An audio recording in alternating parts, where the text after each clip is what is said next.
Bonjour, bonsoir les amis et bienvenue sur un nouvel épisode de Beyond the Hoops. Aujourd'hui, on va vous parler d'une des grosses cotes de la conférence Est, les Atlanta Hawks de Trae Young et donc de Kristaps Porzingis. Mais avant qu'on démarre, pour tous ceux qui veulent nous soutenir, un petit like sur Spotify, Deezer, YouTube, un petit commentaire pour le référencement et bienvenue sur le podcast de Q-Basket.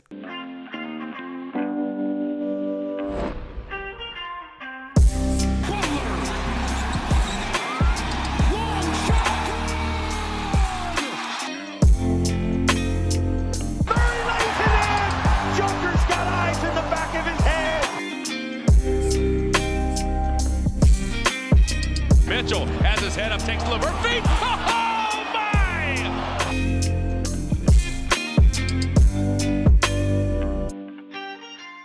Alors, on les avait quittés en fin d'année dernière sur une élimination au play-in qui était un peu décevante parce qu'ils avaient réussi à faire le top 8. Les Atlanta Hawks se sont grandement renforcés durant l'été pour pouvoir aborder la saison dans une conférence Est assez ouverte avec plus de certitude et plus d'ambition. Et on voulait vous faire un petit podcast sur cette équipe aussi parce que ça fait un petit moment qu'on ne vous en a pas parlé. Je pense que la dernière fois qu'on vous en avait parlé, hors preview, c'était pour les 3 joueurs qui nous faisaient kiffer sur le début d'année parce qu'on avait pas mal parlé de Jalen Johnson à ce moment-là. Et donc, on est avec Jérémy pour vous parler de tout ça. Salut Jérémy, comment ça va ? Écoute, ça va. Content de parler de Trae Young. Ça fait longtemps qu'on n'a pas abordé les Hawks et au moins on peut réparer ça pendant l'intersaison, quoi. On s'était quitté Jérémy à l'été dernier avec un fantasme, celui de voir un trade entre Franz Wagner et Trae Young, tu te rappelles ou pas ? Pour que Trae Young aille à Orlando et ça s'est pas passé. Ouais. Et finalement, Trae Young a déroulé sa saison à Atlanta. Tu l'as beaucoup vu toi cette saison, Trae Young, t'en as pensé quoi ? En fait, comme tous les ans, je crois que moi, il y a tu sais, il y a des franchises où tous les ans, on est un peu chaud avant la saison à se dire, ah, on va les suivre un max. Généralement, moi, il y a les Pelicans et les Hawks. Et tous les Et les ans, Bulls. arrivé, ouais. Tous les ans, ça revient au même, en fait, hein. Il y a un moment donné où je lâche, quoi. Et à un moment donné, je me dis, ok, bah, c'est encore pas pour cette année. J'avais moins d'espoir pour les Hawks parce que on va en parler, mais moi, je les trouve quand même toujours un peu légers. Mais malgré tout, c'est des équipes qui sont normalement cool à voir jouer, quoi, un minima. Donc, voilà. On sortait en tout cas, effectivement, enfin plutôt on abordait la saison sur une vraie année de transition pour Atlanta. Pourquoi ? Parce que Dyson Daniels arrivait dans l'effectif, qu'on avait aussi Zachary Zeche en numéro 1 de draft qui arrivait dans l'effectif. Et dans le mouvement de tout ça, on savait que beaucoup de choses allaient changer dans la façon d'aborder le jeu et donc que ça allait être une année de transition. Ce qui a été le cas, elle a été un peu amputée par la blessure de Jalen Johnson autour de mi-janvier, alors que le groupe marchait plutôt pas trop mal, sans être non plus incroyable. En tout cas, l'idée c'est qu'on puisse revenir un petit peu sur cette saison-là, mais plutôt en se projetant sur ce qui va venir. L'idée c'est que là, durant la prochaine heure, on ne sait jamais trop combien de temps ça dure un podcast, mais que durant le temps qui va venir, on va essayer de revenir un petit peu sur la saison qu'ils ont fait, sur ce qu'on a aimé, sur ce qu'on a moins aimé, et surtout essayer de comprendre quelles réponses ils ont essayé d'aborder et d'apporter durant cet été aux différentes carences qu'on a pu voir l'année dernière. Et puis on essaiera du coup un peu de se projeter, Jérém. Ça te va si on fait comme ça ? Très bien. Et bah écoute, je te propose qu'on y aille. Ce qu'on va faire, c'est que on s'était dit avec Jérém qu'il allait vous préparer un peu un récap de la saison au travers de différents éléments clés et qui allait nous amener à discuter un peu de tout ça. Du coup, je te laisse la main. Ouais. Bah écoute, je pense que ce qui ressortait de leur bilan de l'année précédente, c'est d'arriver dans la saison en se disant, bon, on va essayer de s'améliorer défensivement. Et là-dessus, on va dire qu'ils ont réussi dans la mesure où ils sont passés de vraiment défense catastrophique de fin de palier à défense de deuxième tiers autour de la 20e place. Donc ils ont réussi à faire des progrès défensivement. Le problème de ce parti pris de s'améliorer défensivement, c'est que l'attaque en apathie et les Hawks qui sont construits autour quand même d'une sacrée machine offensive qui est Trae Young, terminent la saison autour du 17e, 18e offensive rating selon NBA.com. Ce qui est une déception et ce qui montre qu'effectivement l'arbitrage pour le moment est toujours pas bon. En tout cas, c'est je pense une manière de voir les choses, c'est de se dire que cette manière d'aborder les Hawks en se disant ok, Trae Young est tellement fort offensivement qu'il peut porter une attaque et nous on va essayer de l'aider défensivement et de compenser ses lacunes, ça amène une équipe qui est vraiment milieu de tableau et qui n'arrive pas à sortir du lot dans une conférence Est qui était pourtant assez ouverte. L'autre manière de le voir, je pense, c'est que, en fait, malgré les velléités stratégiques, on va dire, de rééquilibrer l'effectif, c'est un effectif qui manque encore de talent. Parce que d'un côté, il y a des joueurs qui sont pas finis, par exemple, comme Reza Shea qui a été drafté l'année dernière. Et globalement, une capacité à drafter qui a pas été exceptionnelle en dehors justement de Young et Johnson. Et donc, ça donne une saison où, on va dire, pour moi, il y a plusieurs axes qui ne fonctionnent pas. Le premier qu'on peut citer, c'est le fait qu'effectivement, en raison des choix qui ont été faits, l'efficacité globale et le niveau global offensif de Trae Young n'est pas si exceptionnel en termes d'efficacité, par exemple. C'est-à-dire que cette machine offensive n'arrive pas vraiment à prendre. Trae Young, finalement, fait comme d'habitude autour du à peu près 60e, 65e percentile en termes d'efficacité. Donc c'est toujours une énorme machine à créer, mais malheureusement, il y a pas mal de choses qui ne fonctionnent pas réellement. Et je pense que parmi ces choses-là, il y a le fait que le spacing soit plutôt mauvais. C'est-à-dire que tu as dans le 5 de départ Dyson Daniels, qui s'est avéré être un défenseur absolument exceptionnel, mais qui, effectivement, n'arrive pas vraiment à profiter des espaces que génère Trae Young. À côté de ça, il y avait effectivement cet arbitrage qui dure depuis des années entre Capella et Okongwu. Capella, effectivement, qui n'a plus vraiment la pression au cercle qu'il amène par on va dire, la menace qu'il est sur le lob, et qui est toujours pas un joueur capable de scorer autrement. Et Okongwu qui rentre et qui apporte un peu de tir, mais c'est encore très léger pour qu'il soit respecté. Et puis autour, voilà, des joueurs comme Jalen Johnson, des joueurs comme Reza Shea, qui en soi est un shooter, mais qui a mis du temps avant de trouver vraiment son adresse. Jalen Johnson qui, quand il est là, n'est pas vraiment un shooter. Et donc, on a un effectif qui offensivement plafonne. Et je pense que c'est déjà un des premiers points, je sais pas ce que tu en penses, qui me semblait problématique avec ces Hawks, quoi. Bah, t'as avancé déjà beaucoup de points au travers de ton récap. Donc là, ce que tu dis, c'est un peu le niveau global, quoi. C'est ce que tu dis, en fait, le niveau global des joueurs, il est finalement assez faible. Je pense que sur cet Ouais. effectif, en fait, ce qui est un peu difficile, c'est qu'il y a beaucoup de joueurs cool, en fait. Assez cool à regarder jouer et avec des profils assez enthousiasmants. Mais ce qui peut parfois nous tromper un peu l'œil sur la qualité réelle des joueurs. Par exemple, quand tu essayes de regarder cet effectif, quel joueur a des qualités élites au sein de cet effectif? Bon, Trae Young a clairement une qualité de création qui est élite. Dyson Daniels a probablement une qualité d'agressivité défensive Ouais. et même sur l'homme qui est élite. Reza Shea, il en est peut-être pas loin, mais une fois que tu es sorti de ça, tu n'as plus de qualité élite. Et donc, du coup, c'est assez compliqué de savoir sur quoi t'appuyer quand tu as aussi peu de talents qui ressortent avec un axe très fort sur lequel tu dis, allez, je pars là-dessus, quoi, tu vois. Euh, Ouais, moi c'est un truc que je disais souvent, mais pour moi un exemple de ça, c'était les Wizards autour de Bradley Beal. C'est-à-dire qu'en fait, pour eux, ils avaient un effectif qui était cohérent autour d'un joueur qui à l'époque avait une grosse production. Mais en réalité, quand tu regardais individuellement, même si c'était cohérent, il n'y avait pas assez de talent pour vraiment pouvoir jouer quelque chose. Et je pense que les Hawks, ils sont un peu dans le contre de ça. C'est-à-dire que il leur manque aussi un peu de cohérence, mais dans le fond, ce qui leur manque, c'est quand même surtout du talent, quoi. ouais, je suis assez d'accord avec toi et on y reviendra d'ailleurs quand on parlera de pourquoi la défense n'a pas fonctionné cette saison. Moi, je pense qu'il y a un vrai problème de personnel. Et donc, effectivement, il y a ce problème-là de talent. Dans les éléments, par contre, il y a peut-être des choses sur lesquelles je serais un peu moins dur que toi. Je pense qu'on était sur une vraie saison de transition pour eux. Et tu vois, tu as parlé de la défense, de dire qu'en fait, ils ont essayé de se trouver une identité défensive, mais qu'elle n'a pas été vraiment fonctionnelle pour le coup. Moi, j'ai plutôt l'impression, je suis curieux de savoir ce que tu en penses, si je sors un petit peu de l'élément ratings qui nous donne l'impression, et c'est une réalité, hein, ils sont 19e en défense sur la saison, en tout cas selon Clean de glace, donc assez bas, j'ai plutôt l'impression qu'ils ont commencé à poser les bases d'une identité défensive autour d'une défense hyper agressive, avec énormément de chaos généré. C'est une équipe qui génère beaucoup d'interceptions et donc de contre-attaques, mais qui a peiné durant cette saison par, et là je reviens sur ce que tu disais, par le problème de personnel, où il y a un gros problème de QI défensif pour se repérer dans le chaos, et donc de ce chaos qu'ils essayent de générer, souvent ils en pâtissent en fait, pour le coup. Ouais.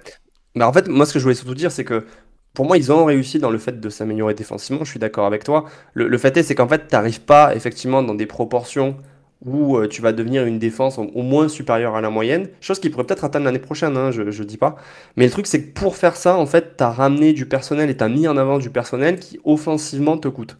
Ouais. Et du coup, tu amènes voilà, à ce truc où en fait, tu es un peu en dessous de la moyenne partout. Et donc forcément, tu es une équipe assez médiocre au final.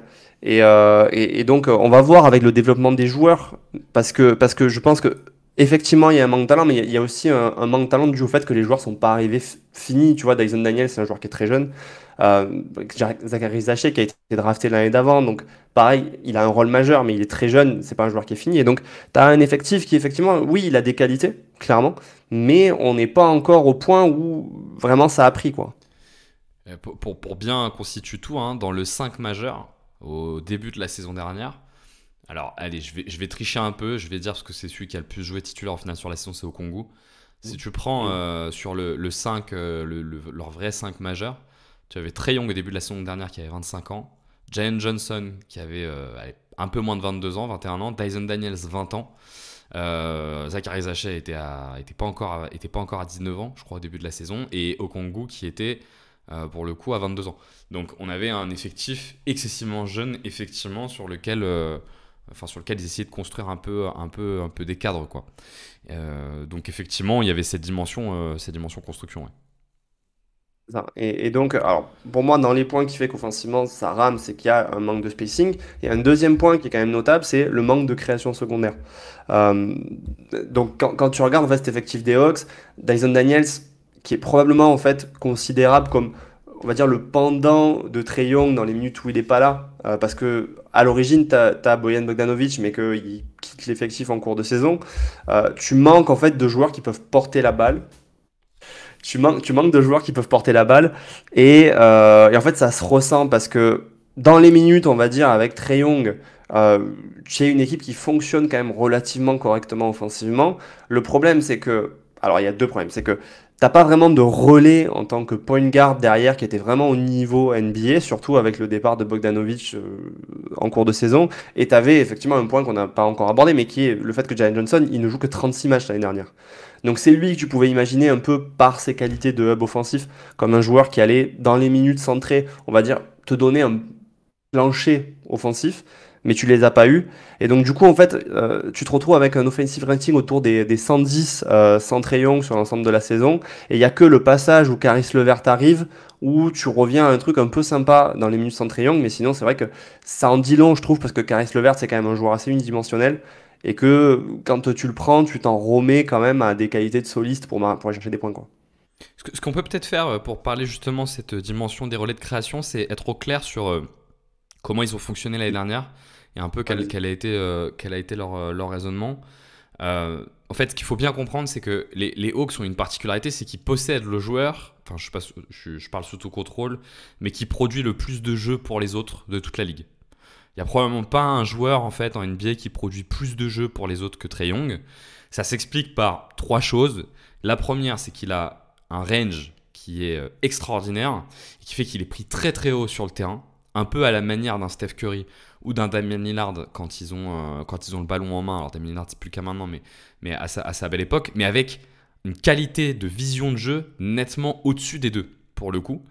Et donc, il est à la fois très bon pour faire les bons choix sur le pick et trouver des passes difficiles sur le pick, mais aussi sur les cuts, où moi je le trouve vraiment très très bon sur la lecture des cuts. Et ça s'accompagne en plus d'une proportion à prendre des risques qui est nettement au-dessus de la moyenne, qui fait qu'il génère beaucoup de balles perdues, mais aussi beaucoup de passes décisives par ça. Et donc, les Hawks se sont dit, ils ont essayé pendant un moment de l'accompagner d'un deuxième fort créateur, en tout cas une deuxième vraie option avec des gens de Temeray. Et ça n'a pas marché. Ça n'a pas marché pourquoi ?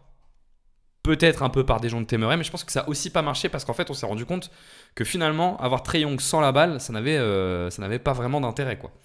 Euh, Ouais, en fait, je pense que ça répond à un fantasme, en fait, Trae Young. C'est-à-dire que Trae Young, quand il arrive dans la ligue, par ses qualités de shooter, on voit en lui un Stephen Curry. Et donc, les Hawks se disent à tort, parce que je pense que Dejounte Murray n'était pas le profil que tu avais envie d'avoir pour ça, que si tu mets un créateur à ses côtés, tu vas débloquer le Trae Young off-ball, et donc tu vas faire exploser son efficacité.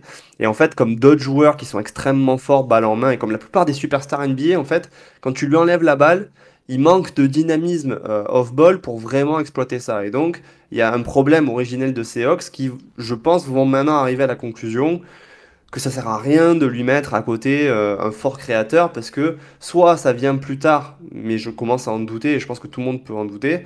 Il n'y a pas vraiment de triangle of ball qui va être débloqué. Et en fait, ce fantasme de Stephen Curry est Stephen Curry parce qu'il n'y a que lui qui fait ça en fait. Et donc, même un joueur comme Kyrie Irving, par exemple, qui est très très bon off-ball, visiblement, c'est pas ce que Trae Young est. Et pour autant, c'est tellement un fort créateur, comme tu dis, que franchement, c'est compréhensible de vouloir lui donner énormément la balle.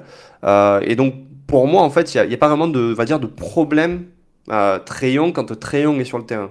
Il y a par contre peut-être un problème de cadre sur est-ce que vraiment aujourd'hui le 5 que tu as mis à ses côtés exploite tous les décalages et tous les possibilités en fait de scorer que Trae Young offre quoi. Et puis on peut rajouter quelque chose qu'on avait aussi pu développer tous les deux autour de Nikola Jokic, qui est quand tu as un joueur qui est aussi prédominant sur la création, quid du jeu quand ce joueur-là n'est pas là, et des repères que tu as sans lui, on se rend quand même compte le temps passant que c'est peut-être un des problèmes qu'on a avec ces profils-là, c'est qu'on est d'autant plus perdu quand ils sont pas là, quoi.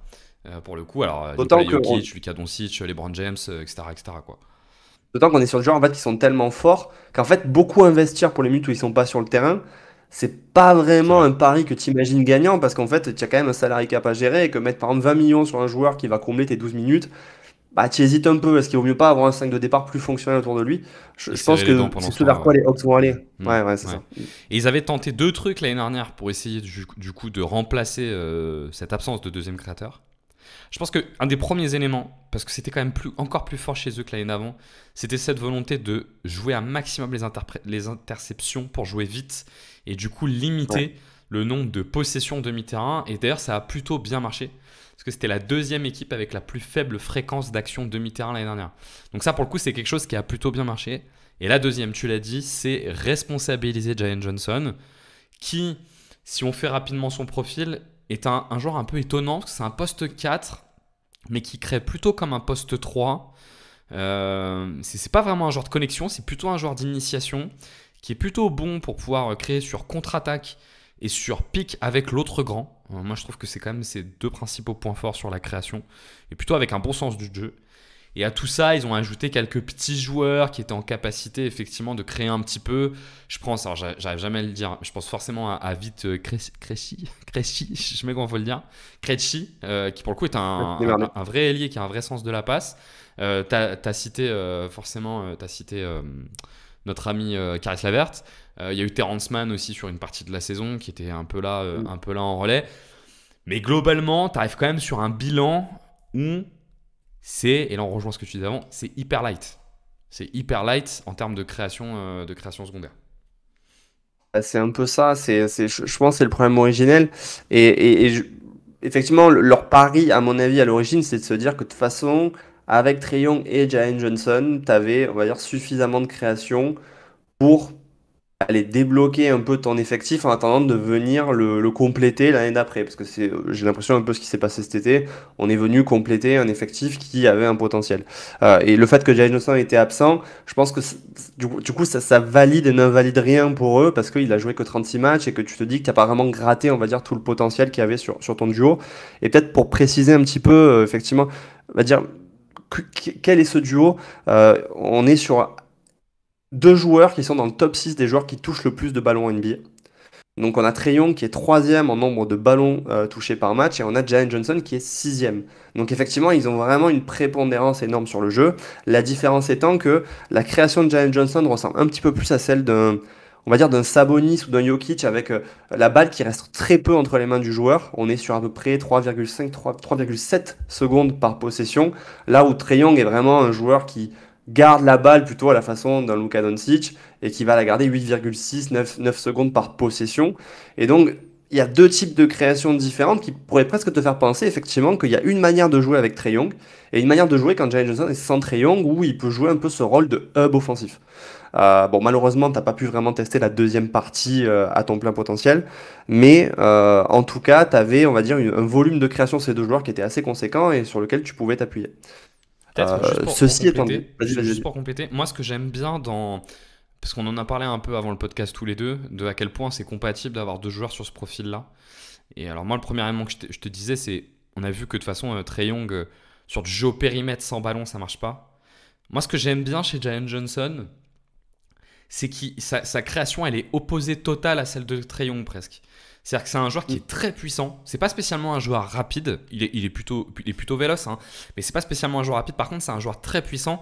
Et la particularité des joueurs très puissants, c'est que souvent il faut mettre 2 corps pour les arrêter sur leurs attaques. Et donc on contracte la défense.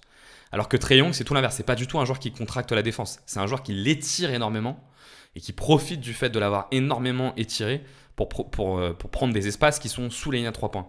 Je trouve que ce qui est intéressant avec Jalen Johnson, c'est que voilà, il te crée l'autre spacing, celui où tu contractes et l'espace se crée à 3 points. Faut-il avoir des bons C'est ça. shooters?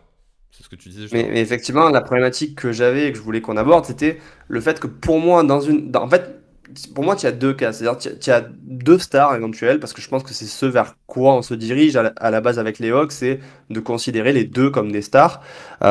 Pour moi, tu peux être, par exemple, les Celtics quand tu as un effectif extrêmement, on va dire, complet et conséquent, et avoir deux stars qui n'interagissent pas du tout. Ce qui est le cas de Jason Tatum et de Jalen Brown, qui pour moi sont deux stars qui vraiment ne profitent pas l'un de l'autre et on va dire, ne perdent pas grand-chose quand l'un quitte le terrain. Et je pense que les Hawks sont dans une situation où, comme leur effectif n'est pas à ce point, on va dire, imposant et qualitatif, tu aurais besoin que tes stars, elles interagissent un maximum pour essayer de créer une synergie. Et je pense qu'une des problématiques aujourd'hui des Hawks, et qui pourrait se poser dans l'avenir, c'est que pour moi, il n'y a pas vraiment de synergie Trae Young, Jared Johnson, parce qu'en fait, les qualités de un ne complètent pas vraiment les qualités de l'autre, en mon sens. Ils offrent deux choses très différentes, mais j'ai pas l'impression que Trae Young profite de la présence de Jalen Johnson, parce que, je veux dire, à part le mettre dans un rôle de rollman, dans lequel pour moi il fait pas vraiment sens. Ok, il pourrait avoir un peu de création, tu vois, sur le short roll, mais c'est très limité. En fait, finalement, Trae Young profite pas vraiment de sa présence, et le truc c'est que par exemple, quand Trae Young crée un décalage et sort sur Jalen Johnson, bah, c'est pas un shooter. Donc en fait, il n'y a pas vraiment la menace que celui-ci, vraiment, il te tue sur le tir à 3 points. Et donc tu t'en remets à sa création à lui qui du coup réarrête l'attaque. Et donc j'ai l'impression que malheureusement, ce duo-là, il pourra pas vraiment atteindre des niveaux exceptionnels ensemble juste par la synergie qu'il crée, quoi. Et ça me pose problème. Peut-être pour compléter, effectivement, Jalen Johnson, en fait, ce qu'il faut bien comprendre, c'est que c'est un vrai joueur de face au jeu. C'est pas un joueur, notamment, c'est ce qu'on demande aux joueurs de short roll, c'est les joueurs qui ont la capacité à être dos au jeu et se resituer pour se mettre face au jeu et faire la bonne passe. Jalen Johnson, c'est plutôt un joueur qui a besoin de démarrer face au jeu. Et donc forcément, c'est pour ça que sur le pic, alors on les voit sur le pic par séquence, plutôt pour de la finition de Jalen Johnson, mais face à une défense qui aurait envie d'être agressive sur Trae Young, et c'est souvent le cas, et donc de générer du short roll, bah là, c'est pas encore aujourd'hui, en tout cas, les qualités qu'il a développées. Après, encore une fois, il est assez jeune. Il y a un autre élément par rapport à Tatum et Jalen Brown qui est quand même à citer, c'est que une des grosses différences qu'il y a avec les deux, c'est que Tatum et Jalen Brown génèrent très peu de pertes de balles. Et donc, le déchet qu'ils peuvent avoir par leur scoring est presque compensé par le fait qu'ils gâchent très peu de possession. À l'inverse, Trae Young et Jalen Johnson, on est face à deux des profils qui pour le coup perdent le plus le ballon. Sur ces situations-là, Jalen Johnson est très haut là-dessus et Trae Young a toujours été assez haut. Il est 25e percentile sur le turnover percentage Trae Young et Jalen Johnson il est 9e percentile. Donc pour le coup, on est sur deux joueurs qui perdent beaucoup la balle. C'est ça. Et le dernier truc peut-être, c'est de se dire que, en fait, Trae Young, c'est un joueur qui a une gravité quand même assez exceptionnelle. Et comme tu dis, qui joue beaucoup au large. Donc tu pourrais te dire que le simple fait en fait, de décaler sur Jalen Johnson, ça lui offre de l'espace pour vraiment attaquer le cercle, ce qui en soi fait partie de son jeu. C'est un joueur qui drive quand même. On est à peu près sur 8,5, 8,7 drive par match. Mais en fait, aujourd'hui, dans le drive, il n'est pas encore si fort que ça. Alors je pense que ça peut venir. Parce qu'il est encore très jeune et que je pense qu'il va devenir de plus en plus tanky et donc être capable Et qu'il a un beau toucher. d'aller chercher plus. Ouais, en Et plus, il qu'il a a un un bon beau toucher, toucher, ouais. effectivement. Parce qu'aujourd'hui, le problème, c'est que sur Drive, l'efficacité est relativement faible. Et même le niveau de création, c'est-à-dire en pourcentage de passes qui partent de ces actions de drive, sont plutôt faibles par rapport à la moyenne des gros drivers. Et donc, du coup, bah, il n'est pas encore à un niveau où vraiment il peut, par ce drive-là, vraiment complètement cisailler la défense et donc créer énormément de choses. Et je pense que effectivement un truc qui peut les débloquer, c'est la progression naturelle de Jalen Johnson. Mais en tout cas, en l'état, j'ai peur que l'absence de synergie, effectivement, elle pousse un jour à se poser la question. Si vraiment on croit toujours en Trae Young comme principale star de cette équipe, est-ce que vraiment Jalen Johnson c'est l'homme qu'il faut à ses côtés et pour tirer le meilleur en fait de notre première option quoi. En fait, Jalen Johnson, Pour vous le décrire, c'est un peu ça. C'est-à-dire que c'est un joueur qui va jouer pas mal de pick and roll, mais qui a pas il a pas le coup de boost en sortie de pick and roll pour aller attaquer derrière sur le drive. Et donc c'est pour ça que beaucoup des passes qu'il génère, c'est plutôt parce que c'est vraiment un bon passeur. Enfin moi je trouve, c'est plutôt parce que c'est vraiment un bon passeur qu'en fait il a un bon timing, qu'il a une bonne justesse dans ses passes, bien plus que parce que il génère des différences par son physique. Le seul moment où il génère des différences par son physique, je trouve, c'est quand il reçoit la balle très proche du cercle. Où là, pour le coup, il est tellement puissant que la défense elle a quand même tendance à se contracter un peu sévèrement. Peut-être que, avant de poursuivre sur le bilan de l'année dernière, on peut peut-être déjà faire un petit point là-dessus. C'est quelle réponse ils ont essayé d'apporter sur cet été face à ces difficultés de création et de relais à la création. Je trouve qu'il y a un premier élément qui est intéressant, c'est le profil de Nickel Alexander-Walker, qui pour le coup va venir apporter... Peut-être qu'on peut faire un récap de ce qu'ils ont fait cet été. Comment? Peut-être qu'on peut faire un récap de justement qui est arrivé cet Tout été. à fait, je te laisse le faire, t'as raison. Bah écoute, du coup, effectivement, le premier gros move, je trouve, c'était l'arrivée de Kristaps Porzingis, parce qu'en plus, ils profitaient de Celtics qui étaient un petit peu en galère avec leur salary cap et qui du coup ont donné Porzingis pour rien en contrepartie. Donc c'était effectivement l'arrivée d'un shooter exceptionnel et on aura le temps d'en parler après. Et puis plus tard, il y a pour moi, on va dire, 3 autres arrivées qui sont notables. La première, c'est celle que tu viens de commencer à aborder, qui est Nickel Alexander-Walker, qui quitte les Wolves, qui n'ont pas vraiment réussi à s'aligner et qui apporte, tu vas dire, mais c'est déjà un défenseur assez exceptionnel et de la création secondaire plutôt correcte qu'on a pu voir dans ces 2 dernières saisons aux Wolves et qui feront probablement du bien à cette équipe des Hawks.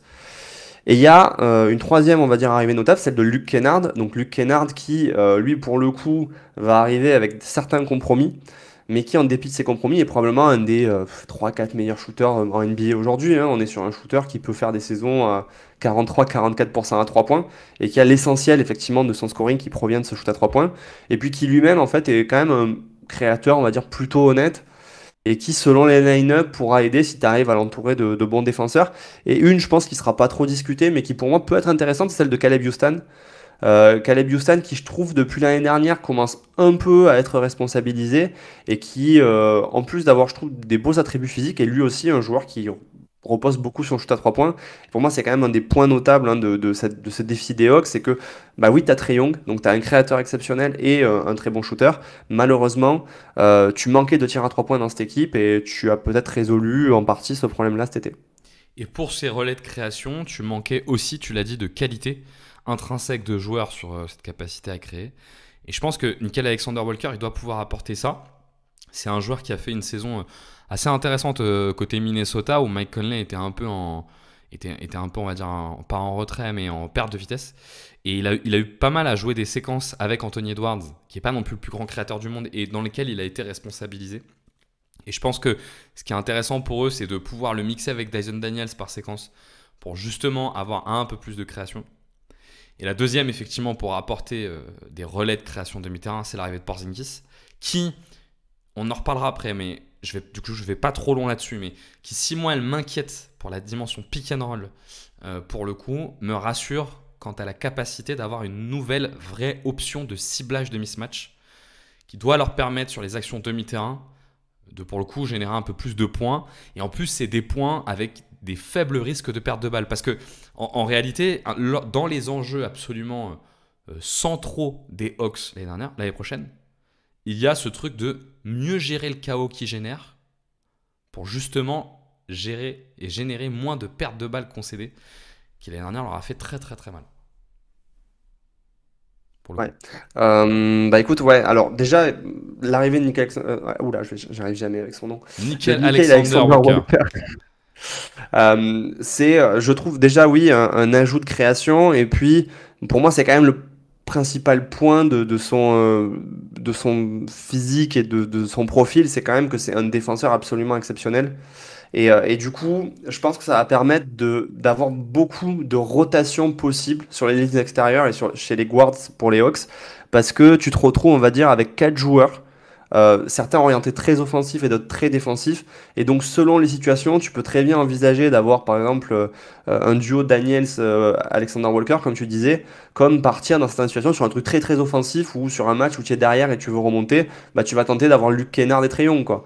Donc, ils ont une vraie flexibilité qui se sont achetés cet été. Euh, et je pense que c'est effectivement un premier point d'intérêt. Et le deuxième qui, pour moi, tu le disais, c'est Porzingis, la principale arrivée. Et moi, je trouve que ce qui est vraiment cool avec cette arrivée, c'est que tu vas te retrouver quand même avec des situations entre Porzingis et Trae Young, où même si, effectivement, comme je dis, sur le pic, en soi, Porzingis n'est pas forcément un joueur exceptionnel, tu vas quand même te retrouver avec deux joueurs qui ont une range de tir à 3 points complètement dingue, en fait. Parce que d'un côté, tu as Trae Young, comme tu le dis, qui est pris très haut, parce qu'en fait, il peut, sur pull-up, dégainer un peu de n'importe où à n'importe quel moment. Mais sur des situations un peu de pick and pop au large, pour moi, Porzingis en NBA aujourd'hui, il n'y a pas d'équivalent. Même Karl Anthony Towns, je trouve qu'il n'a pas cette range de tir à 3 points, tu sais, dans la zone à 45 et face au panier. Pour moi, il n'a pas d'équivalent aujourd'hui. Donc, si tu arrives à l'avoir en forme, ce qui n'est pas gagné et ce qui va être un vrai sujet pour cette équipe des Hawks, la santé, euh, ouais, il offre des options que tu n'as pas eues depuis que Trae Young en fait, est en NBA, quoi. D'autant que ça doit permettre aussi de générer encore un peu plus d'efficacité sur les cuts parce que ça va ouvrir le terrain. Et la dernière, les Hawks, c'était la 4e équipe à la fréquence de cuts de la ligue et ils profitent de Trae Young. Moi, je le trouve vraiment, je trouve que c'est une de ses qualités dont on parle peu, c'est sa capacité à trouver les joueurs sur les cuts et qu'en plus, il y a des très bons cutters pour le coup dans cette équipe. Ouais. Que ce soit Rizaché, Daniels, même si Daniels souvent il est gardé d'un peu loin. Même Jalen Johnson, c'est pas un mauvais joueur, je trouve, sur ces choses-là. Et donc ça doit pouvoir leur ouvrir un peu ça. Mais peut-être que du coup, on peut ouvrir un peu le sujet Porzingis et de ce que ça va apporter. Moi, ce qui m'inquiète un petit peu, on reste que sur l'attaque, on parlera de la défense après, mais moi, ce qui m'inquiète un peu sur Porzingis, c'est que avec l'arrivée de Porzingis dans le 5, je trouve qu'il n'y a plus de partenaire de pick and roll en fait pour Trae Young. Alors que c'est son principal point fort. Parce que ce qu'a apporté quand même Capella et Okongwu, et notamment Capella, c'est la capacité à répéter le volume de pick and roll. À le répéter. Et ça, il l'avait gardé pour le coup Capella. Cette capacité-là, il avait aussi la capacité d'aller chercher en hauteur, hein, mine de rien. C'était pas non plus complètement disparu. Et Porzingis, si c'est un super joueur de pick and roll et de finition pick and roll, ce n'est pas un joueur qui est capable d'en faire énormément pour le coup. Et donc, à la fois Jalen Johnson n'est pas le partenaire en fait. Moi, j'ai pas encore vu en tout cas cette capacité qu'ils ont à se trouver. Et c'était pas le but dans cette équipe-là. C'était clairement plutôt Okongwu et Capella et surtout Capella. Là, tu vois, moi, je suis un peu coincé. Je me dis, j'ai le meilleur joueur de pick and roll de la ligue, mais je ne lui ai pas de partenaire de pick and roll à haut volume. Tu vois. D'autant qu'on pourrait être tenté de se dire, bah en fait, c'est pas si grave parce qu'il n'y a rien qui empêche sur le papier de faire jouer Porzingis avec un autre big. Sauf que le problème, c'est que comme tu as Jalen Johnson, on y revient encore à ce problème, c'est qu'en fait, pour moi, tu peux pas faire des line-up Okongwu, Porzingis si tu as Jalen Johnson qui est sur le terrain. Et ce que tu espères, normalement, c'est que Jalen Johnson, c'est que tu vas le faire jouer plus de 30 minutes par match, en fait, cette saison. D'ailleurs, pour moi, je sais pas quel va être le vrai 5 de départ de cette équipe. A priori, Je pense qu'il je me dis que... Enfin, ça sera Porzi Bah, quoi, en si. plus et c'est tout quoi. Moi, je pense que ça va Ok, rester moi, Trae Young, Dyson Daniels, Rizaché, Jalen Johnson, Porzi. Ok, tu vois, parce que... Ouais, non, mais oui, peut-être. Mais c'est vrai que je me dis, Alexander Walker, en soi, est pour moi un meilleur joueur que Dyson Daniels, tu vois, donc je suis pas sûr. Je suis pas sûr, tu vois, je sais pas quel 5 vraiment tu mets pour vraiment compléter, sachant que Daniel, c'est effectivement un défenseur d'un tel niveau qui permet effectivement à Trae Young d'être Ouais, un peu plus serein quand il est c'est sur le le terrain. défenseur de l'année, il a 22 ans. En fait, le statut rend compliqué le fait de ne pas le faire starter quoi. Ouais. Franchement, j'entends ce que tu dis. Mais toujours est-il que de toute façon, ça règle pas, on va dire, notre problème initial, parce Mhm, qu'effectivement, tout à fait. du coup, je pense que celui qui risque de faire les frais, c'est Okongwu. Et donc, on n'a plus ce partenaire de très haut volume de pick and roll, comme tu le dis. Et on pourrait se dire, tu sais, ce truc de, ouais, mais en même temps, Porzingis, il va pas jouer 35 minutes par match, tu vois, vu son historique de blessures et vu cette dernière saison au Celtic, c'est pas trop vers ça qu'on se dirige. Mais souvent, ce qu'on oublie avec ce genre de raisonnement, c'est qu'en fait, ce qui compte, c'est les minutes où ta star est sur le terrain. C'est là, généralement, que tu gagnes tes matchs. Et donc, cette logique de, oui, mais bon, il y a quand même 20 autres minutes sur lesquelles tu peux faire jouer Okongwu et Trae Young ensemble, bah, en fait, ça perd vite du sens, et notamment sur les fins de match où en fait tu as envie d'optimiser ton effectif. Je pense qu'il n'y a pas, avec cet effectif des Hawks, une version ultime qui en ressort. Et je pense qu'un des seuls moyens de l'avoir d'un point de vue où tu optimises Trae Young, c'est que Jalen Johnson ne soit pas sur le terrain. Et Bah, donc là, on arrive à un autre problème, quoi. ouais, tout à fait. Et une fois de plus, hein, le sujet, c'est plus à quel point ils vont progresser. On n'a pas trop de doutes qu'ils vont progresser. Ils ont quand même investi durant cet été. Et le sujet, c'est plus à quel point ils vont le faire. Peut-être que ça peut permettre effectivement d'aborder le sujet un peu du duo Porzy-Jalen Johnson. Et là, je suis curieux d'avoir ton avis encore plus en détail. Moi, c'est un duo dans lequel je crois plus parce qu'il est composé de deux fortes individualités que par le fit naturel. J'entends qu'il y a un fit un peu naturel de se dire il va y avoir des doubles screens avec Johnson qui roule au cercle et Porzingis qui pop, ou que l'espacement de Porzingis va permettre de générer du pick and roll pour Trae Young et Jalen Johnson. Mais j'ai l'impression que ce duo va aussi gâcher pas mal des qualités de Jalen Johnson. Comme je le disais avant, moi c'est un joueur où j'aime beaucoup sa capacité à jouer avec le big. Et là j'ai peur qu'on la perde. Pour le coup, parce que Porzingis c'est pas dans des situations dynamiques près du cercle et c'est ce que Jalen Johnson fait plutôt bien. Et je trouve que Jalen Johnson brille beaucoup plus par sa capacité à trouver les solutions dans un jeu serré qu'à trouver les solutions dans un jeu très aéré. Tu vois, je trouve que là où il est intéressant, c'est en fait, tu avais déjà Capella sous le cercle ou Okongwu sous le cercle. Et en fait, comme on l'a dit, il a un bon jeu de passe, donc il arrive à trouver la bonne passe. Ou alors il est puissant, donc il contracte encore plus. Par contre, si tu te retrouves dans un truc où il a énormément d'espace, je pense que tu vas perdre sa qualité comparée par rapport aux autres en fait. Il va pas être mauvais, mais sa qualité comparée, tu vas la perdre par rapport aux autres.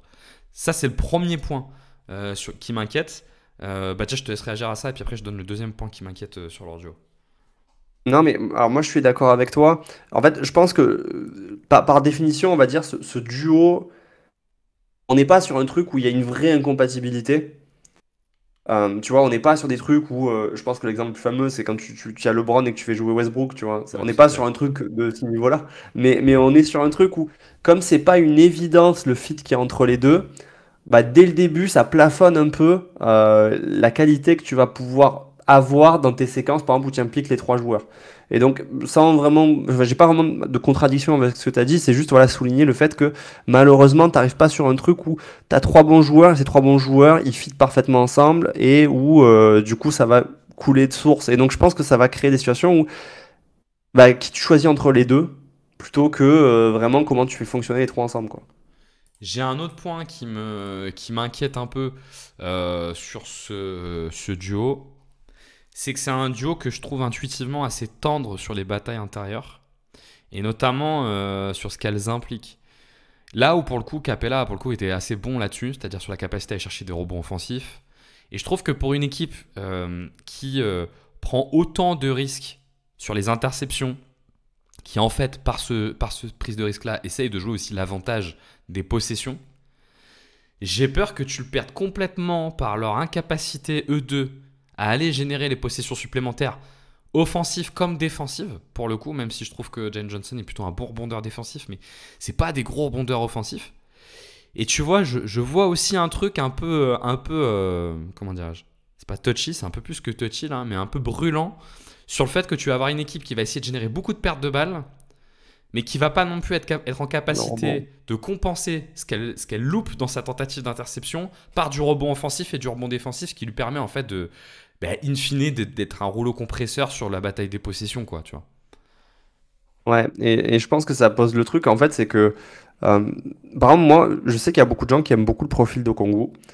Et moi, de base, je trouve que c'est le genre de profil qui est correct partout, mais qui excelle nulle part.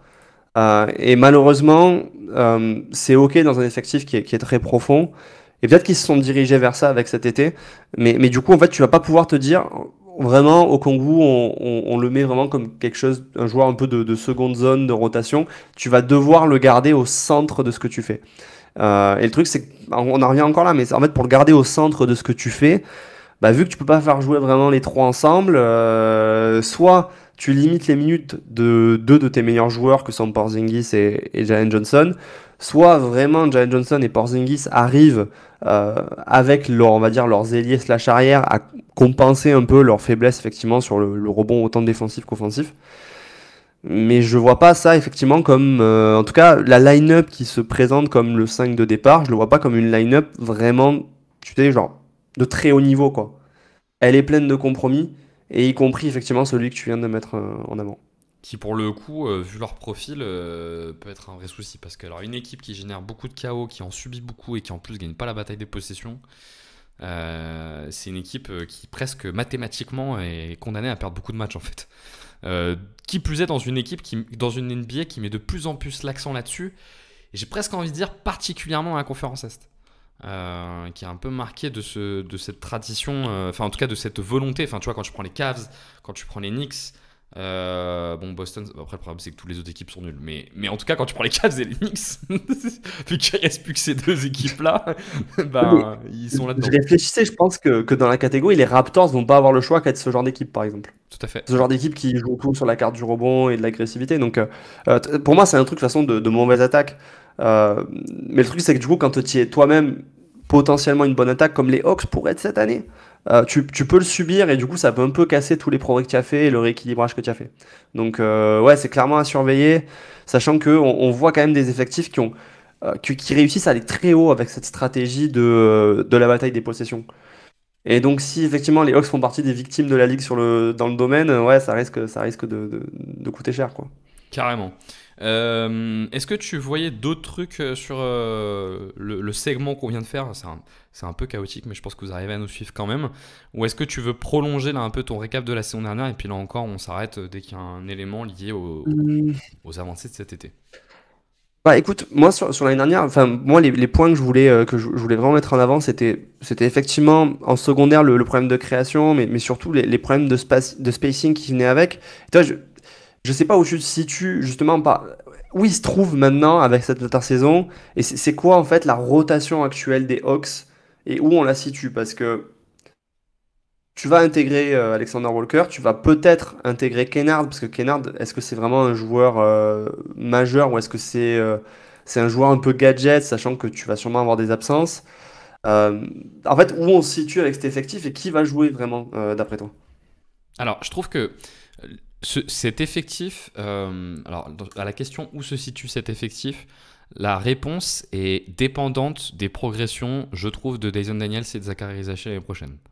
C'est aussi la Je suis contrepartie d'accord. d'avoir un effectif qui est assez jeune, pour le coup. Et là, j'ai pas de réponse à apporter à leur progression. Par contre, j'ai des éléments sur des attentes que je vais avoir pour eux, pour le coup. Et on peut Vas-y, peut-être vas-y. partir là-dessus. Déjà, ces deux joueurs qui sont au profil, je trouve finalement assez similaires, au sens où c'est des vrais wingman, tu vois. C'est des vrais mecs à mettre à côté d'un joueur fort. Et pour ça, ça correspond plutôt bien à Trae Young et Jalen Johnson. Donc je trouve que leur profil correspond assez bien à ce qu'ils essayent de faire. Et c'est aussi pour ça que je pense qu'on va continuer à les voir. Je pense que l'un comme l'autre, ce qu'on va attendre d'eux cette saison, c'est plus de fiabilité sur l'attaque. Ils ont deux défis qui sont assez différents. Le défi de Dyson Daniels, c'est aussi de participer à ce surplus de création. Il doit devenir le troisième créateur de cette équipe. Et Dyson Daniels, c'est un ancien meneur qui a un vrai handicap pour sa création, c'est son tir. Il n'a pas de tir sur le Mm. pic, ce qui lui rend compliqué le fait de créer sur le pic. Et d'ailleurs, il ne peut pas le faire. En revanche, moi, je trouve que c'est plutôt un joueur qui arrive plutôt bien à drive. Et l'année dernière, il faisait partie des joueurs qui étaient au-delà des 10 drives par match. Et il doit pouvoir profiter aussi du meilleur spacing avec Porzingis pour plus mettre en valeur sa qualité de drive. Parce que pour le coup, moi, je trouve que son passing sur le drive est pas si mal. Et j'ai l'impression que c'est là-dessus qu'il va réussir à débloquer quelque chose en attaque s'il arrive à mettre encore un peu d'ordre dans son passing. Son passing sur drive, il y a un peu de déchets. Ça, c'est le problème de toute l'équipe des Hawks, et comme toute équipe jeune. Il y a un peu de déchets, mais il y a aussi un peu de manipulation de défense. Il y a un vrai sens de la passe, pour le coup, de la passe facile, tu sais, à trouver sur le drive. Et je pense que pour le coup, lui, l'arrivée de Porzingis doit lui permettre de passer un cap. Et donc, c'est toujours la même chose, hein. Le but, c'est à quel point tu arrives à avoir des joueurs sur le terrain qui te permettent d'attaquer des mismatchs. Si à ce moment-là, Trae Young, c'est pas le mismatch évident, et si Trae Young est pris à deux, parce que c'est toujours ce qui va arriver, donc Trae Young pris à deux, il va lâcher la balle, à qui il la lâche, et dans quelle mesure ce joueur-là est en capacité d'exploiter les espaces qui se donnent à lui. Je pense qu'avec Porzingis, et encore plus d'espace, il va être moins dans des situations contractées, plus dans des situations ouvertes, et que son passing devrait être intéressant. Et puis après, c'est toujours la même chose, si ton passing il est intéressant, on est moins sur toi, donc tu peux plus simplement finir au cercle, etc. etc. Avant que j'aille sur Isachet, toi, t'en penses quoi de Dyson Daniels? Alors, je suis d'accord avec toi. Le gros problème, et c'est un problème qui est structurel pour moi chez Seahawks, c'est le fait que ce soit un non-shooter à 3 points en l'état. On est sur un shooter qui prend 23% de ses tirs à 3 points. Euh, et malheureusement, vu il y a déjà Jalen Johnson dans l'effectif et que tu es censé être un starter, c'est une vraie problématique pour cette équipe des Hawks, d'autant que, bah, alors on va parler des achats après, mais du coup, en fait, il y a vraiment besoin qu'il y ait des mecs qui step up de ce point de vue-là. Et donc, oui, effectivement, il y a des progrès qui peuvent être faits en utilisant son drive, en faisant de la création, mais moi, j'ai quand même le sentiment que si le shoot à 3 points ne vient pas assez vite, en fait, les minutes, enfin, pour moi, tu vas limiter ces minutes et c'est Alexander Walker qui va sûrement devoir, on va dire, step up en minutes. Moi, je pense qu'on en est là avec lui. C'est-à-dire, si cette année tu veux vraiment progresser, ok, tu es un défenseur exceptionnel, ok, tu as des qualités de porteur de ballon, mais je suis pas sûr que je te veux 30 minutes par match sur le terrain si tu peux pas shooter à plus de 28-30% à 3 points, quoi. Mais d'autant que en plus, c'est tellement dommage de pouvoir avoir un big qui shoot et de pas pouvoir space correctement que tu sais, intuitivement, tu as un peu envie quand tu as un big qui shoot de pouvoir space naturellement correctement et qu'effectivement, si tu as un choix à faire entre Jalen Johnson et Dyson Daniels, bah, pour l'apport offensif de Jalen Johnson, tu choisiras plutôt Jalen Johnson. Exactement, c'est Mais ça. c'est là où leur flexibilité, elle est pour le coup, elle est pour le coup assez intéressante, je trouve.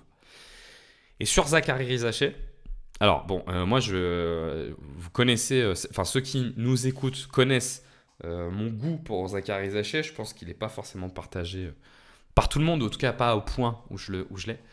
Moi, je trouve que je vais être très clair, je trouve que Zachary Rizaché, dans les intentions de jeu, tout est nickel. Je trouve que c'est un joueur qui a un cerveau brillant, qui a une qualité de choix qui est de très haut niveau. C'est un avion de chasse en contre-attaque, ce qui est toujours positif, surtout dans une équipe comme ça. C'est un très bon défenseur. Je trouve aussi que c'est un bon passeur. Par contre, je trouve que la saison dernière a été, à la finition, une saison non pas mauvaise, mais inquiétante. Au sens où tellement basse qu'inquiétante. En fait, sur la finition, il a été vraiment bas. Sur la finition au cercle, où on a beaucoup de séquences. Alors, on a aussi des flashs par moment avec des trucs vraiment intéressants. Mais globalement, une finition au cercle qui est vraiment pas au niveau. Et sur le tir à 3 points, notamment le tir à 3 points qui est pas dans le corner, énormément de déchets en fait. Parce qu'en fait, son pourcentage à 3 points, il est à 36%, mais il est un peu tronqué parce que. Il est correct. Ouais, il est correct, mais parce qu'il Correct. est très très bon dans le corner et vraiment pas bon sur les non-corners. Sur les non-corners, il est à 29%. Pour un ailier, c'est vraiment bas. Pour le coup. Et d'autant qu'il a. Je pense que son profil physique doit l'amener plutôt à faire de l'attaque de close-out à 45 que dans le corner. Pour faire de l'attaque de close-out dans le corner, il faut être quand même assez souple. Là où l'attaque de close-out à 45, elle demande plus de puissance et plus de longueur et c'est plus son profil. Donc ce que j'attends de lui, c'est une vraie progression là-dessus. Je suis pas sûr qu'il va pouvoir apporter beaucoup plus à la création. Il faut qu'il reste un très bon connecteur comme il l'est. Mais par contre, il faut qu'il finisse. Il faut qu'il finisse beaucoup mieux. Qu'est-ce que tu as pensé, toi, de Rizaché de sa saison? Je pense il faut pas la regarder au regard on va dire, du niveau où il est sélectionné. Moi, je trouve que c'est pas une mauvaise saison dans le sens où j'avais pas des attentes exceptionnelles. Le fait déjà que, on va dire, il soit correct sur le shoot à 3 points sur une saison rookie, je trouve ça déjà, on va dire, plutôt encourageant. Et je pense que c'est quand même ce dont les Hawks ont le plus besoin pour moi, c'est effectivement qu'il soit capable euh, d'attaquer les close-out et finir au cercle. Et pour moi, il a un bon toucher globalement. Et sa fin de saison était quand même meilleure que le début. Le problème, c'est effectivement en étant aussi long, faut que tu arrives à générer plus de fautes, que tu arrives à finir un peu mieux avec le contact. Et effectivement, le shoot à 3 points, qui je pense, de toute façon, doit être amené à progresser. On est quand même sur un joueur extrêmement jeune, qui est sur une adaptation à NBA. Donc la saison n'est pas exceptionnelle, mais on va dire que c'est un des joueurs que j'imagine quand même dans une progression naturelle, vraiment arriver à rester dans le 5 de départ de Seahawks, quoi. Et je pense que il doit réussir à ne pas être dans, tu vois, le milieu de cet effectif comme tant de joueurs le sont en fait. Et moi, je pense qu'il a tout Mm. pour. Hein. Sincèrement, je suis pas hyper inquiet. Je pense qu'il a tout pour. Est-ce que ça sera dès la saison prochaine? Je sais pas. Je vois bien une saison. Tu sais, cette année, on a eu 4, 5, 6, 10 matchs avec des vrais flashs. On s'est dit, waouh, en fait, il a un sacré potentiel. Je vois plus une saison où ce volume monte plutôt à 20-25, mais toujours avec une cinquantaine de matchs où tu te dis, ah, c'est light. Mais je pense que ça va mettre un peu de Ouais. temps pour lui. Et donc, je pense que leur saison et la qualité de leur effectif dépendent beaucoup de la progression de ces deux joueurs. Ouais, mais alors moi j'ai l'impression qu'encore plus Rizaché que Dyson Daniels, en tout cas sur le plan offensif, parce que j'ai l'impression qu'il n'y a pas vraiment d'alternative naturelle à Rizaché en fait, dans le roster. C'est-à-dire que derrière, c'est où tu te dis, bon bah c'est Alexander Walker, mais moi je le vois quand même plus dans un rôle de guard en fait, je sais pas si c'est une erreur de ma part. Et après tu tombes sur des joueurs qui sont beaucoup plus loin dans la rotation, et donc en fait j'ai l'impression que on va dire le succès de cette saison dépend quand même énormément de lui quoi. Euh, j'ai l'impression. Je pense qu'on peut aussi voir assez régulièrement, pour le coup, des séquences avec Daniels et Nick Alexander Walker. Parce que Daniels Oui. est parfaitement capable de tenir les trois. Donc, tu vois, ça peut être aussi. Enfin, je pense que ça va être un jeu de chaise tournante à 3, en fait. Et que Daniels, on Ouais. le verra peut-être pas mal en poste 3 aussi. Il y a Caleb Houston aussi qui est arrivé, qui est plus un 2. Mais effectivement, c'est plus un Mais 2 qu'un 3. En le disant, c'est je me rends compte. léger encore, Woustan, tu vois. Genre, je veux C'est un peu dire, léger. Ouais. voilà, même en termes que connecteur, j'ai l'impression que on n'en est pas là, tu vois. C'est un joueur qui va sanctionner des espaces, notamment par son shoot à 3 points. Mais c'est pas quelqu'un qui ferait vraiment de l'attaque de close-out de très bon niveau, tu vois. Il a pas, je trouve, cette explosivité-là. Et donc, en fait, le truc, c'est que je pense que Rizaché peut déjà passer un step qui rend ce roster, on va dire, viable, alors que Dyson Daniel, j'ai l'impression qu'il y a quand même beaucoup plus de chemin à parcourir, notamment pour développer le shoot. Donc, c'est vrai que je suis un peu plus inquiet sur le fait que ça arrive dès l'année prochaine dans son cas. J'espère me tromper hein, pour eux, Et mais, toi, mais tu le bon. sens comment l'effectif, pour répondre à ta propre question? En fait, moi honnêtement, je pense que Alexander Walker est vraiment une clé et que, en fait, il doit prendre des minutes des deux joueurs. Et je pense qu'à un moment donné, il sera dans le 5 de départ au dépend des deux. Ah, d'accord, Parce que pour carrément. moi, Ok. dans son cas, ouais, pour moi, c'est un joueur qui est fini, contrairement aux deux autres.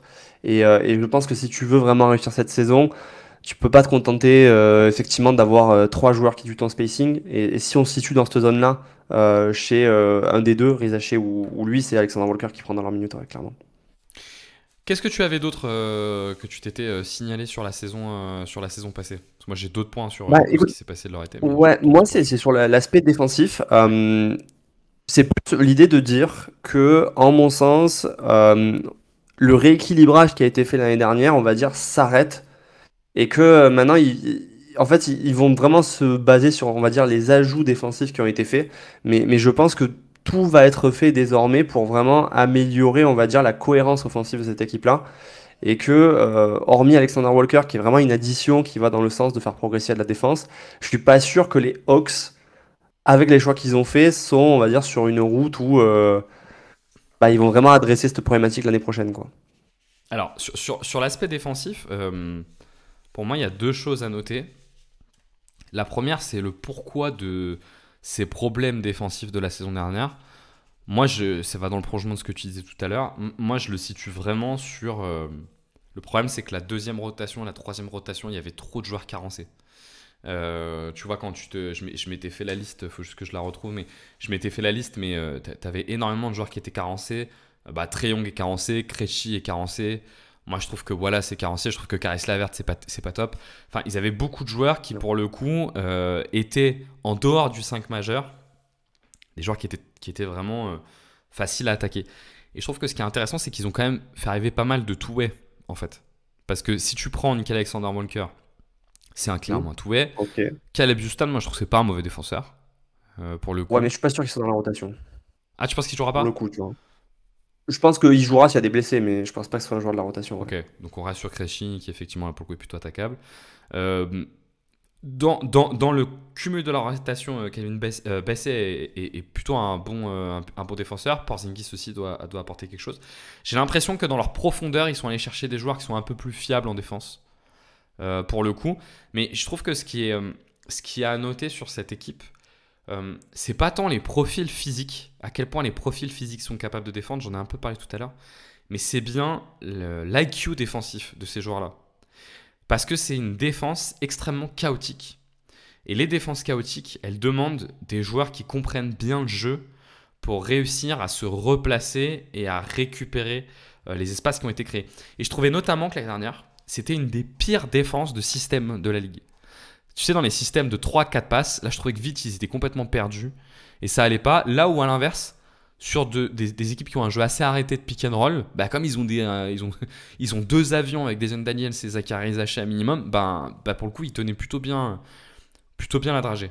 Ça, c'est le premier élément qui, pour le coup, plutôt me rassure. Ouais. Est-ce que du coup, pour toi, l'arrivée de Porzingis Et c'est le deuxième change élément. aussi potentiellement la manière de défendre? C'est le deuxième élément. C'est-à-dire, est-ce que parce que tu as justement des Ouais. bons joueurs de premier rideau et que tu as Porzingis qui est plutôt un joueur qui arrive à défendre uniquement dans des situations de drop où il est assez bas, est-ce que finalement tu t'orientes vers ce type de défense-là? Ou est-ce que tu vas avoir une situation un peu chaotique où tu vas essayer d'utiliser Porzingis autrement, sauf que Porzingis utilisé autrement, généralement ça part en sucette, quoi. Ouais, c'était mon deuxième élément, c'est effectivement l'arrivée de Porzingis qui doit permettre d'amener une protection de cercle, on va dire élite, dans cette équipe. Et moi, j'attends de voir. Effectivement, je suis un peu. Alors, j'ai l'impression que c'est un peu ce que tu sous-entends dans ta question. Elle est un peu orientée. Ouais. Mais moi, j'attends de voir pour deux raisons. La première, effectivement, c'est qu'on a vu Porzingis dans d'autres systèmes que celui de Boston et on considérait que c'était pas un bon défenseur, pour le coup. Et qu'il sort d'un système qui n'est pas un bon système défensif, qui est le meilleur système défensif de la ligue.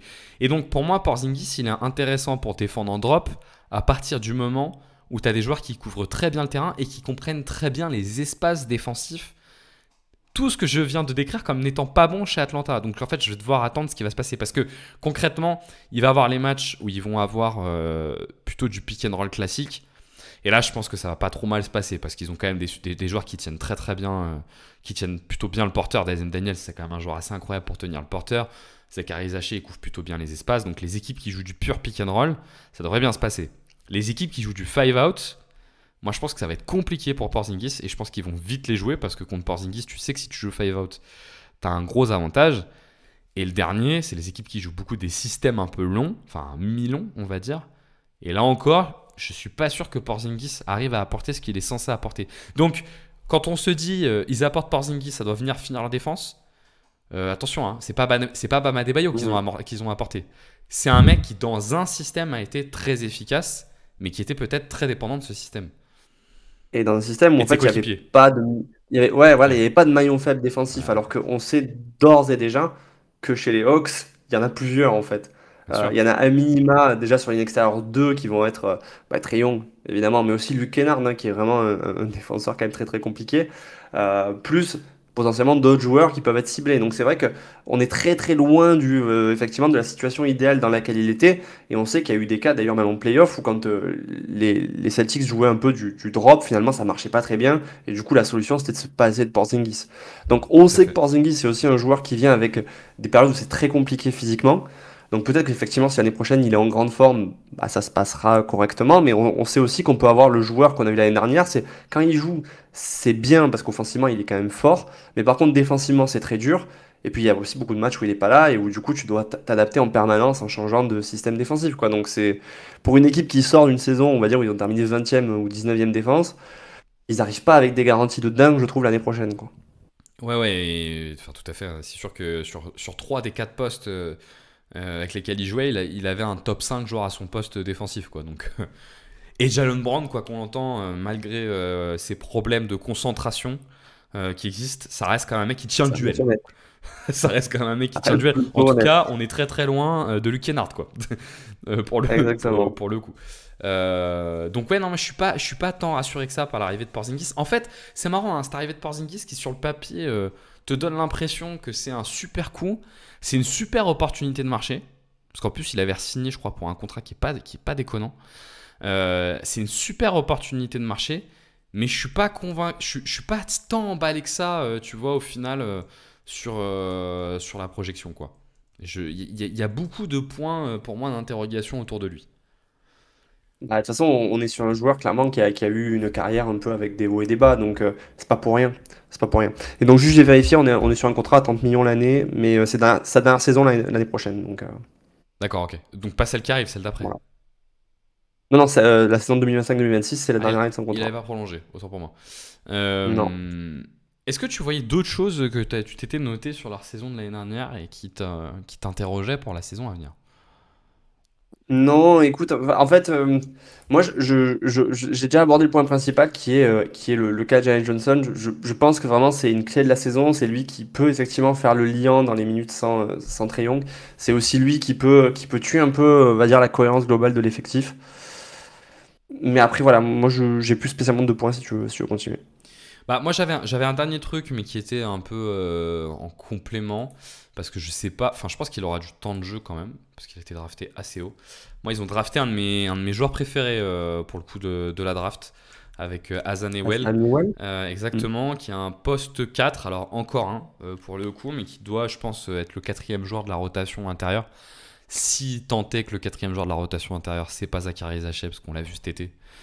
À l'Euro, il a encore grandi et qui commence à devenir très très grand et que tu vas quand même commencer à te dire est-ce que c'est pas intéressant de mettre un mec de 2m10 qui galope comme pas possible, qui est grand en poste 4. Ça peut quand même être une question à un moment donné. Mais Azanewell, c'est un super joueur pour le coup, très très énergique. Bon joueur sur pick and roll. Un moteur, c'est un des plus gros moteurs que moi j'avais vu sur la draft pour le coup. Je pense qu'il aura quelques minutes. Et je pense que pour le coup, lui, il peut répondre à certains des besoins des Hawks, à savoir le joueur de pick and roll et le défenseur un peu foufou près du cercle, pour le coup. Reste à savoir s'il sera prêt, pour le coup, parce que c'est assez tôt. Je regarde en même temps son âge, parce que j'ai un petit doute, il me semble qu'il n'est pas bien vieux. Ouais, c'est un 2005. Donc il aura 20 ans dans une semaine. Donc c'est encore un bébé. Peut-être que la dernière question qu'on peut se poser, Jérém, c'est se faire une petite projection dans cette conférence Est. Comment la qualifier cette conférence Est? Est-ce qu'on peut dire qu'il y a du niveau et qu'il y a de la concurrence? Non, mais est-ce que ça change le fait que Non, mais en vrai, c'est fou, je trouve, depuis le temps qu'ils ont des effectifs médiocres, Putain, c'est que fort. ça reste médiocre. À un moment donné, normalement, ça devrait kicker par la draft et ça veut pas, quoi. Bah là, c'est. Bah, ils avaient quand même Ils avaient l'année dernière un prétendu top 4 qui était quand même super fort. Cleveland, Boston, New York et Milwaukee. Qui malheureusement, Milwaukee, à cause de des blessures de Lillard. Ah, T'es quand même dans un effectif qui a Yanis et Lillard, ça doit faire quelque chose. Ou allez, alors ça Indiana. fait, Non, mais ou ça alors fait Indiana, si deux tu ans que c'est préfères. fini, les Bucks. Donc, à la limite, tu m'aurais dit les Sixers. Allez, mais pas les Ouais, Bucks. ouais, ou les Sixers. Non, mais en fait, t'étais Les censé avoir un Sixers, top 6 allez. assez fort. T'étais censé avoir un top 6 assez fort, quand même. Enfin, quand tu regardes les rosters, Cleveland, Boston, New York, Indiana, Milwaukee, Sixers, au début de l'année dernière, c'est pas la cata. C'est pas la cata.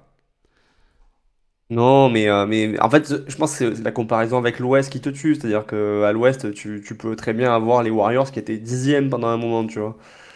Oui, mais Alors que Les l'effectif Warriors, est c'est pour relativement une question de qualité de jeu. fonctionnel, tu vois. Les Warriors ont jamais eu un effectif Oui. de la qualité de ces 6 équipes. Allez, peut-être de Milwaukee. Allez, peut-être de Milwaukee. Mais encore, hein, franchement, Bah si, largement. ouais, bon. Ouais, franchement, oui. Enfin, moi, je trouve, mais bon. Moi, je trouve pas. Mais bon, saison à venir. Malgré Kuminga. Saison, saison à venir. Pour le coup, c'est un peu différent parce que là, on se projette quand même sur une saison où le niveau va être très bas. Pourquoi? Parce que Boston a sabordé sa saison. Parce que Indiana a son meilleur joueur qui s'est fait, qui s'est fait le tendon d'Achille ou les croisés dans le tendon d'Achille. Pour le coup. Et qu'en fait, on a des. Allez, il y a Détroit et Orlando qui doivent continuer à monter. Pour le coup, Détroit, quand même, doit vraiment Alors, réussir à Détroit m'inquiète un consolider. peu parce qu'ils ont quand même grave perdu sur le shoot, j'ai l'impression. Quoique, Malik Beasley, finalement, en a fini avec ses déboires, mais ouais. Ouais, et puis ils ont pris Caris Lavert, qui est un joueur aussi intéressant pour leur attaque. Mais en tout cas, on part sur une saison où si Philadelphie se remet pas un peu, parce que franchement, la saison, je sais même pas s'il faut la compter les dernières de Philadelphie, tellement il y a eu de blessures. Mais Ah ouais, non, elle était horrible. si on se remet pas de ça, en gros, t'as Cleveland, New York, et derrière, y a rien. Derrière, c'est le Ouais. désert, mais à un point, enfin, c'est hallucinant, quoi. Limite, tu te dis, Charlotte, tu peux finir troisième si ça se goupille bien, quoi. Ah, mais à tel point, je me dis, par exemple, les Raptors, finalement, peut-être qu'ils vont en playoff cette année, tu vois. Ah mais non, mais c'est tellement ouvert derrière que qu'on verra. Et donc ma question, pour en venir à la question, Ouais. ma question c'est comment tu sens Atlanta là-dedans? Écoute, je pense qu'ils vont progresser.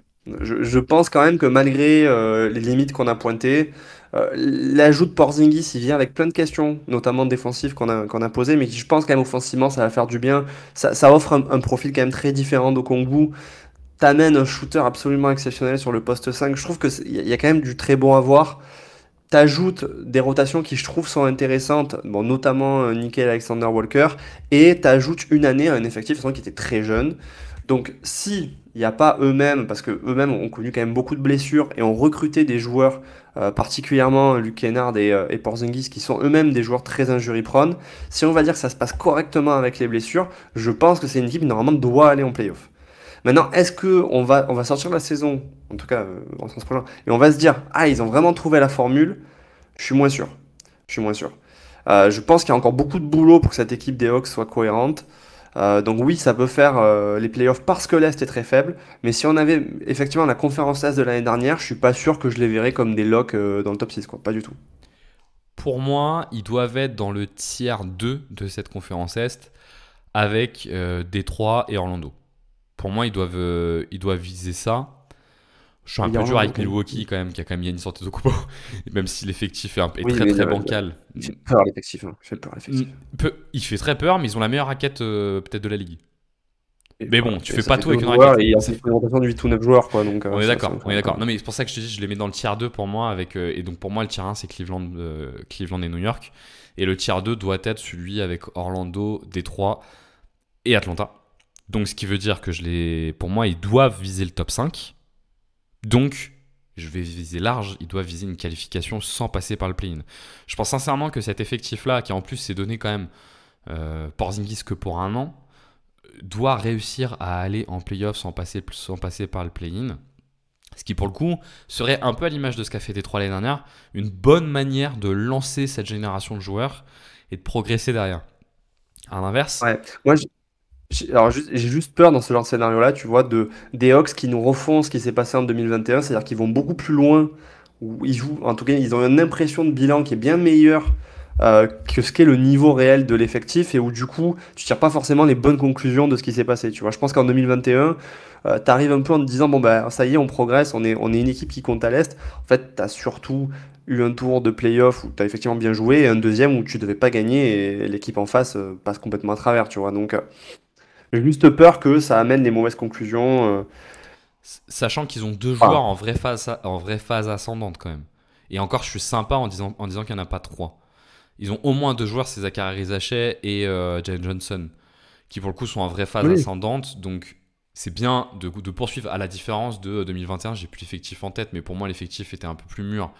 Et je ah, compte pas Dyson Daniels. Dyson Daniels, je c'était rappelle quand même, on parle d'un mec Walter. qui sortait Oui, de oui, oui, 2 ans au bien Pels, sûr, on s'est dit c'est personne, bien sûr. et qui fait une belle saison, quoi. Enfin, une grosse saison. Bien sûr. Non, mais c'est sûr, à l'époque, on va dire qu'il y avait que des joueurs qui étaient très plafonnés. Il y avait un peu la Ouais. question de DeAndre Hunter, est-ce qu'il peut vraiment devenir un bon ailier? Bon, depuis, on a confirmation que c'était pas vraiment le cas. Et effectivement, le poste 2 c'était Kevin Walter, tu vois. Donc, bon, Et ouais, voilà, donc, c'était quand même très plafonné. donc ça peut être un peu différent. Mais je vois ce que tu veux dire, on en a déjà parlé de ces trucs-là, ces effectifs où en fait, parfois t'as envie que ça explose complet, genre Denver, t'as envie que ça On en explose parlait. Et au complet final, pour que ils ont tiré les bonnes conclusions de leur game set contre les Thunder, tu vois. Donc, ça peut le faire aussi. pour que tu te poses les bonnes questions. Juste avant qu'on finisse le podcast, je me regarde quand même l'effectif d'Atlanta saison 2020-2021, qui effectivement était un effectif très mûr pour le coup, parce que tu avais Clint Capella, John Collis, Bogdan Déjà, non? Il avait Bogdanovic. 26 ans, Pete Capella. Ouais, mais, ouais, mais 26 ans, mais déjà 17 saisons dans les jambes et le corps fatigué. Pour le coup, et oui, alors t'avais un peu d'espoir autour de Cam Reddish et de Okongwu pour le coup. Mais sur le reste, t'avais du Lou Williams qui avait pas mal de responsabilités. C'était quand même plutôt un effectif Hmm. mature. Pour le coup, Lou Williams d'ailleurs, alors ça c'est aparté qui n'a rien à voir, mais Lou Williams qui a disparu un jour de la circulation NBA. On comprend pourquoi, mais c'était quand même étonnant que lui disparaisse comme ça d'un coup, quoi. Quand même un super attaquant, alors défenseur catastrophique, mais quand même un super attaquant. Disparu. Et d'ailleurs, tu vois, je pensais un peu à tous ces joueurs type Caris LeVert, etc., qui font des carrières et qui, pour moi, sont, quand tu as besoin de ces joueurs-là, c'est pas toujours bon signe pour la qualité de ton effectif. Et je trouvais que le Williams, dans ce registre-là, c'était un peu ce qui se faisait de mieux parce que c'était quand même une sorte de connecteur un peu avant l'heure, je trouve. Ouais, alors moi, enfin, en fait, il a une. Bref, c'est pas un podcast sur le Il était Williams, plus mais il a une. complet, je trouve. C'est un meilleur créateur. Je trouve il était un peu mieux que les Jordan Clarkson, etc., tu vois. Ce qu'il a fait de Montrezl, c'est grand. Moi, C'était je te dis, fort, ce qu'il a fait c'était de très fort cette Montrezl, saison. c'est grand. Parce que Montrezl, c'est quand même pas un joueur de dingue. Et pour le coup, ça avait bien marché avec lui. Est-ce que tu vois d'autres choses à dire sur les Atlanta Hawks? Non, si ce n'est que quand même, ce serait cool que Trae Young nous refasse une saison où, tu sais, l'adresse à 3 points et, tu sais, prend feu. Ouais. Où il nous refasse une saison de 2021-2022 où d'un coup le tir à 3 points rentre un peu mieux et où là d'un coup le plafond offensif de l'équipe c'est plus le même quoi. Et Euh, d'ailleurs, je vous invite à aller écouter le podcast sur les 10 meilleures saisons individuelles offensives des 10 dernières années. Et je crois de mémoire, parce que c'est moi qui l'avais mis, que Trae Young est dans le top d'ailleurs. Cette saison-là est dans le top 10 de mémoire. Non, je me trompe. Le podcast, je suis pas sûr que tu l'aies mis. Parce que moi, il était 10e du mien. Il me semble que j'avais Je aussi suis le premier, sûr que tu l'as pas mis. il est peut-être qu'en mention. Je pense que Paul t'a tué avec son numéro 7, sans vouloir spoiler. Non, mais je m'en suis toujours pas remis depuis. je m'en suis toujours pas remis depuis.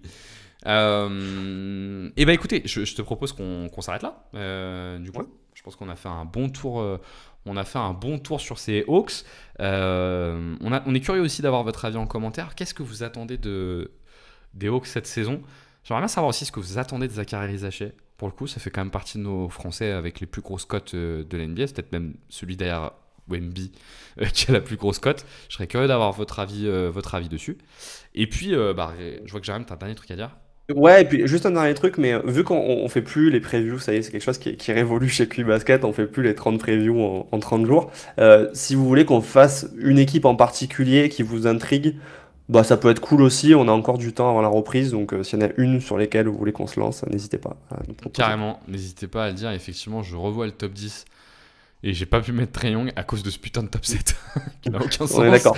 mais c'est pas grave. Paul, si tu nous écoutes, on t'embrasse. En tout cas, restez connectés, on trouvera rapidement de quoi parler. À plus.